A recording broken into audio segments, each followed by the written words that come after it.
Bab 3. Dipaksa menikah. Rania menangis setelah mendapatkan tamparan keras dari ayahnya di pipi. Salsa hanya mematung 1 meter dari anaknya. Wanita parubaya itu tidak bisa melakukan apapun untuk membela Rania. Penjelasan apapun tidak akan dibenarkan oleh mereka karena perbuatan Rania sudah di luar batas. Siapa namamu? Aksa. Di mana kamu tinggal? Yogyakarta. Jangan bercanda kamu, seru Yoga tidak percaya. Aksa mengambil kartu penduduk dan kartu namanya, menyerahkan semua itu pada Yoga. Sejenak Yoga terdiam, menatap wajah pria tampan kearab-araban di hadapannya. Hubungi orang tua kamu, suruh mereka datang besok ke rumah saya. Kita bicarakan pernikahan kalian. Kalau tidak, saya laporkan kamu ke polisi, ancam Yoga. Aksa mengangguk. Om, panggil Aksa. Ada apa lagi? Yoga ketus menjawab. Saya akan menikahi putri Anda, tapi saya ada syarat yang harus dipenuhi. Aksa berbicara sambil menundukkan kepala. Ada rasa kesal dalam dadanya. Kenapa kejadian seperti itu menimpa dirinya? Dia bahkan tidak bisa sedikit pun untuk membela diri. Katakan, hardik Yoga. Setelah menikah, putri Anda harus mau ikut saya ke Jogja. Dia harus tinggal dengan saya di sana karena pekerjaan saya tidak bisa ditinggalkan. Aksa menatap Yoga, sesekali melirik ke arah gadis bernama Rania yang akan dinikahkan kepadanya. Cantik, itu kesan pertama dia melihatnya. Tapi bagaimana gadis manja itu akan bertahan hidup dengannya di pondok pesantren? Bagaimana pandangan para santri abahnya saat dia pulang sudah bawa istri? Dan bagaimana dengan Laila, wanita yang sudah dijodohkan dengan Aksa 2 bulan yang lalu? Kini beban berat ada di pundaknya. Memikirkannya saja sudah membuat pria itu sakit kepala. Masalah besar akan menanti di setiap langkahnya ke depan. Aku setuju, ucap Yoga tanpa meminta pendapat putrinya. Rania yang berada di pelukan Salsa tiba-tiba saja berbicara.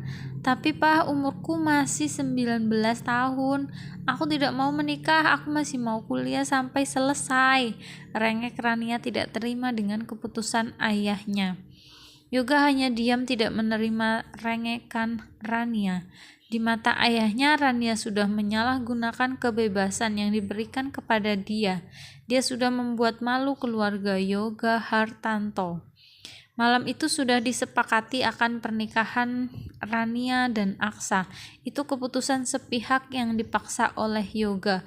Bagaimana dengan keluarga Aksa? Kiai Baharudin, apakah dia bisa menerima pernikahan anak kebanggaannya? Sekitar pukul 3 dini hari pria tampan itu bersimpuh kepada Tuhan, meminta petunjuk dengan apa yang terjadi kepadanya. Setelah itu dia mengambil telepon genggamnya untuk menjelaskan semua yang terjadi kepada abahnya. Aksa terdiam, terlihat bingung bagaimana harus menjelaskan. Bismillah, ucap Aksa menyemangati dirinya sendiri. Tangannya mulai memencet layar telepon genggamnya mencari nomor abahnya. Assalamualaikum abah, ucap Aksa ragu. Waalaikumsalam Aksa, bagaimana kamu jadi pulang jam berapa hari ini? Tanya Kiai Baharudin. Aksa terdiam kembali. Tiba-tiba kelopak matanya mengeluarkan air mata. Abah, maafkan Aksa bah, cetusnya sambil menangis. Kiai Baharudin yang mendengar anaknya menangis mulai merasakan tidak enak hati.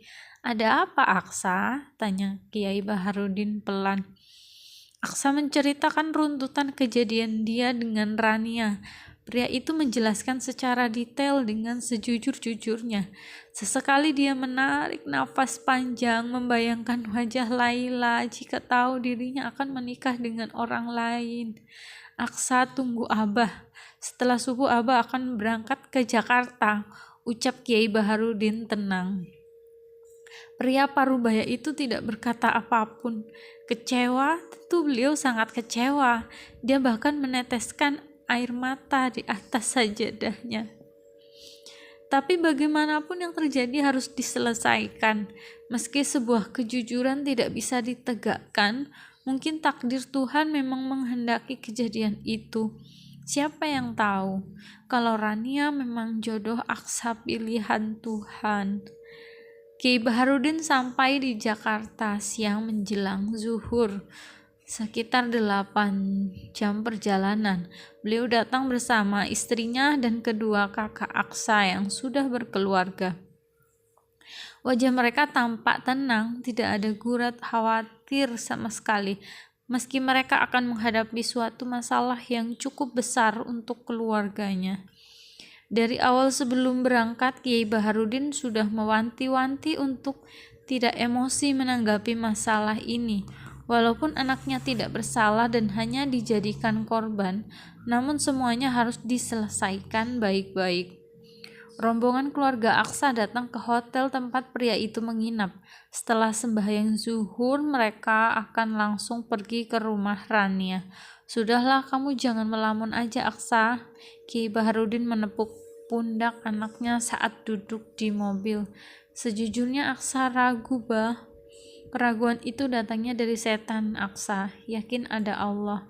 Anggap saja semua yang terjadi atas dasar garis tangannya, sederhanakan. Dari awal kedatangannya, Kiai Baharudin tidak sekalipun dia marah kepada anaknya. Begitu juga dengan Umi dan kakaknya, tampak santai menghadapi masalah Aksa. Mobil yang ditumpangi Aksa berhenti di sebuah rumah mewah. Rumah besar 3 lantai dengan mobil yang berjejer di garasinya. Masya Allah, kamu kok bisa-bisanya kejebak kisah terlarang dengan gadis kaya seperti ini, Dek? Aisyah, kakak kedua Aksa, berkomentar. Matanya menatap kagum rumah Rania. Aksa hanya diam, tidak menanggapi. Apa artinya rumah sebesar itu kalau penghuninya hanya sedikit? Pondok pesantrennya lebih besar daripada rumah Rania. Assalamualaikum. Aksa memencet bel masuk, diiringi dengan ucapan salam dari Kiai Baharudin. 2 menit kemudian seorang pembantu keluar membukakan pintu.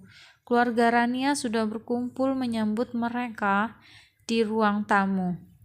Yoga cukup terkejut ketika melihat Kiai Baharudin datang menghampirinya. Ayah Rania memang tidak pernah bertemu dengan beliau. Namun kesan pertama Yoga melihat penampilannya jelas kalau orang tua Aksa bukan orang biasa. Maafkan anak saya, Pak Yoga, karena dia sudah membuat keributan untuk keluarga Anda. Kiai Baharudin tersenyum ramah. Yoga yang awalnya masih kesal mulai tersenyum ramah mengobrol dengan keluarga Aksa. Mereka lama berbincang untuk menyelesaikan masalah, sampai disepakati untuk acara pernikahan mereka akan dilangsungkan 3 hari yang akan datang. Mah, aku lapar. Rambut Rania berantakan. Dia keluar dari kamarnya masih menggunakan piyama tidur yang cukup seksi, celana di atas lutut dengan kaos tanpa lengan. Aksa melirik calon istrinya. Dia seperti menahan senyum melihat tingkah konyol Rania. Masya Allah, jadi itu bidadari kamu, Aksa. Bangun tidur aja masih cantik kayak bidadari, ujar Aisyah membisikkan ke telinga Aksa. Tangannya menyikut-nyikut adiknya. Rania melihat ke arah ruangan tamu yang terlihat banyak orang. Di sana ada Aksa yang sedang menatapnya. OMG, teriak Rania. Dia merasa malu masih memakai pakaian tidur dan tanpa riasan apapun di wajahnya. Gadis itu membalikkan badan kembali ke kamarnya sambil ngedumel sendiri. Yoga seketika merasa malu dengan keluarga Kiai Baharudin.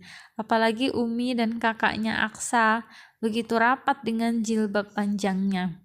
Dalam hati Yoga terbersit rasa bersalah, karena mungkin dirinya sudah salah menduga tentang apa yang terjadi dengan anaknya. Pertemuan mereka siang itu berakhir di meja makan. Rania ikut bergabung di sana. Terlihat wajah yang cuek dan manja itu duduk di samping Aisyah. Tunggu sebentar, Pak Yoga. Saat semua ada di meja makan, Kiai Baharudin meminta berbicara berdua dengan ayah Rania. Mereka duduk kembali di ruang tamu. Saya ingin meluruskan sesuatu yang mungkin salah di sini. Lihatlah, Kiai memperlihatkan sebuah rekaman CCTV hotel tentang kejadian sesungguhnya. Seketika Yoga merasa bersalah kepada Aksa. Dia bersimpuh meminta maaf kepada Kiai Baharudin. Ayah Rania belum sempat mengecek itu karena dia kemarin terlalu emosi. Apa yang sudah direncanakan kita laksanakan. Kami akan menerima Rania sebagai menantu. Tapi saya harus jujur. Bapak harus tahu sebelum kejadian bersama Rania, putra kami sudah melangsungkan hitbahan atau lamaran dengan wanita lain. Dan pernikahan mereka akan dilaksanakan bulan depan, ucap Kiai Baharudin. Saya sudah berbicara dengan calon besan saya tentang masalah ini. Mereka tidak mau membatalkan apa yang sudah direncanakan. Itu berarti anak saya nanti akan dipoligami. Apakah Anda sebagai ayah Rania ikhlas dengan hal itu? Ucapan Kiai Baharudin membuat Yoga terkejut. Satu sisi dia senang kalau anaknya masih suci dan tidak melakukan apapun dengan Aksa. Namun setelah melihat keluarga Aksa yang begitu religius, membuat dia sangat ingin Rania benar-benar bisa menikah dengan Aksa. Agar gadis itu bisa semakin lebih baik belajar agama. Namun hati kecilnya juga tidak rela jika anaknya harus dipoligami. Apakah itu akan baik-baik saja, Kiai? Tanya Yoga khawatir. Biarkan semua berjalan dengan takdirnya. Saya tidak menjamin semua akan membuat bahagia Rania. Bahagia putri Anda tergantung bagaimana nanti dia bisa ikhlas menerima semua kenyataannya. Tapi saya akan menjamin pendidikan dunia dan akhirat Rania tercukupi, ucap Kiai Baharudin yakin. Sejenak Yoga terdiam, berpikir apa yang terbaik untuk putrinya. Baiklah, saya terima putri saya dipoligami nanti. Akhirnya ucapan itu keluar dari bibir Yoga. Ucapan yang bisa menjadi pedang penusuk untuk putrinya sendiri.